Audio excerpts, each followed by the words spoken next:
Xin chào tất cả các bác đã quay trở lại với kênh của anh em mình nhá. Hôm nay anh em mình đi dự đại hội đoàn kết ở trên dốc Yên Ngựa các bác ạ. Xin chào các bác, đẹp không? Đây, bác Đấy, có cho thấy tay em chỉ này.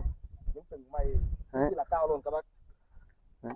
Và bây giờ anh em mình sẽ đi giới thiệu. Đây là chòi uống nước thứ một Đây, nhé. đây là chòi uống nước các bác nhá. Khu du lịch của A Lử gọi ở trên đỉnh các bác nhá.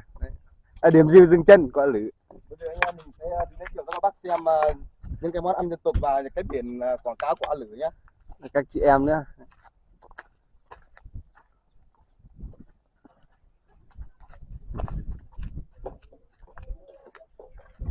Đẹp không các bác? Trời hôm nay gọi là biển mây luôn Hôm này. nay đẹp trời lắm. Đấy.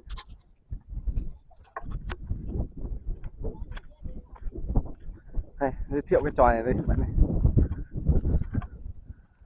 Đây các bác, đây là cái chòi thứ hai để cho tất cả các bác anh em đi giao lưu, xong ai mà có nhu cầu nghỉ mát hoặc là ngủ trưa ở đây là thoải mái các bác nhé.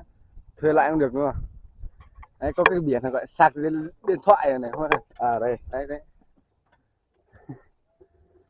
Bạn năm thì hay một có tuột không? Hay là cái này chỉ để làm ví dụ? Nhưng mà cô bỏ qua đi nhá.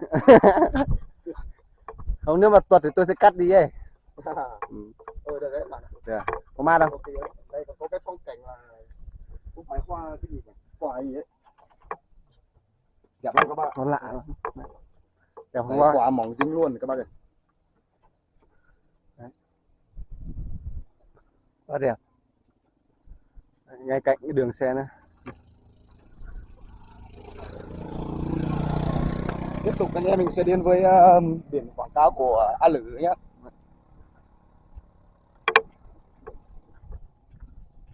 Cái mơ, cái này mở.